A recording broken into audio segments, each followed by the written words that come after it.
On a quiet street in a little American town, there was an old general store. It wasn't fancy, just a cozy shop where people came to buy simple things they needed for their homes: light bulbs, lanterns, batteries, matches, and candles. Inside, the shelves were filled with all sorts of bright, shiny products. At the very top shelf, almost hidden behind a box of lantern oil, sat a small, plain white candle. It wasn't tall, it wasn't colorful, it wasn't scented like the new candles people loved. It was just ordinary. Day after day, the candle sat there, watching people come and go. "Do you have more of those LED bulbs?" one customer asked. "Sure, they last for years," the shopkeeper said, pulling a bright box from the shelf. Another family came in. "We need lanterns for our camping trip." "Of course," the shopkeeper smiled, reaching for the shiny metal lanterns hanging proudly on display. The shop was busy, alive with the excitement of customers picking the brightest, newest, most powerful lights. But no one ever looked up to the corner where the little candle waited.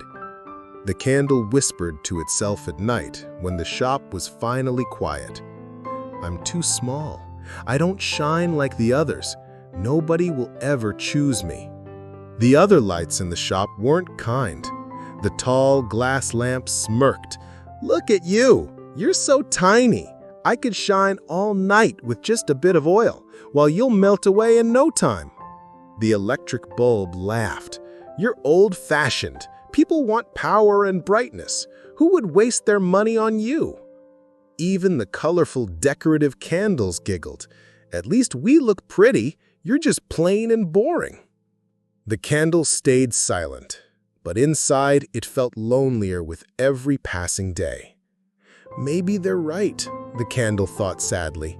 "Maybe I was never meant to shine." One summer evening, the sky began to change. Heavy clouds rolled in. The wind grew stronger. Thunder rumbled in the distance. By nightfall, the storm had arrived. Rain poured down in sheets.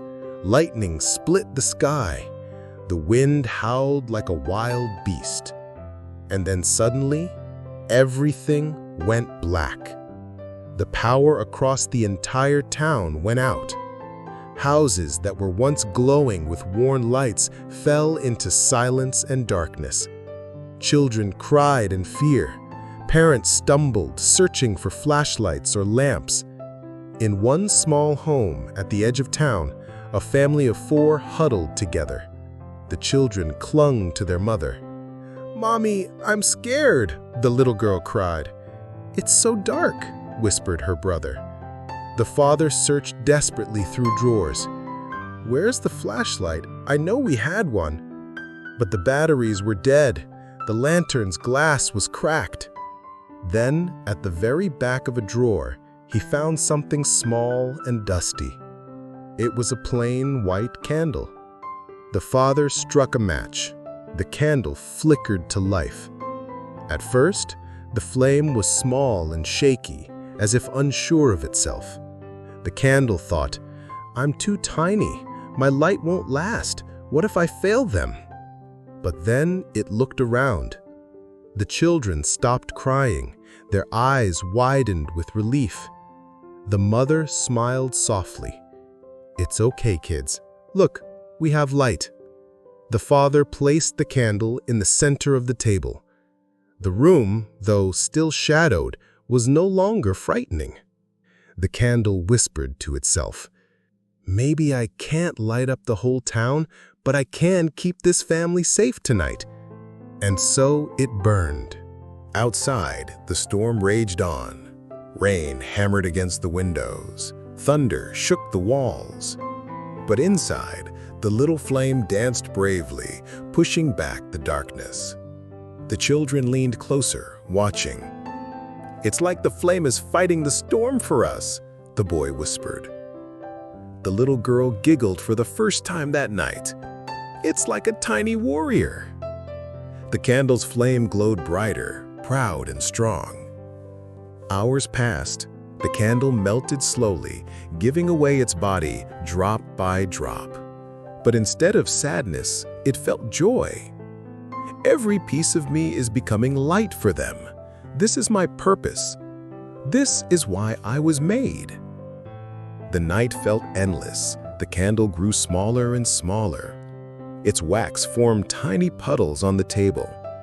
The candle could feel itself fading, but it refused to give up. I may not see the morning, but I will not stop shining until my last breath. Finally, as dawn approached, the storm began to quiet. The wind slowed, the rain softened. Sunlight peeked through the window. The power returned, lights flickered back on across the town. And there, on the table, the little candle was nothing more than a stub. But it had done its job. The children looked at the melted candle and whispered, "Thank you." Moral: the power of small lights. That ordinary candle, once ignored and forgotten, had become their hero. And so the story teaches us, you don't have to be the biggest or brightest to matter.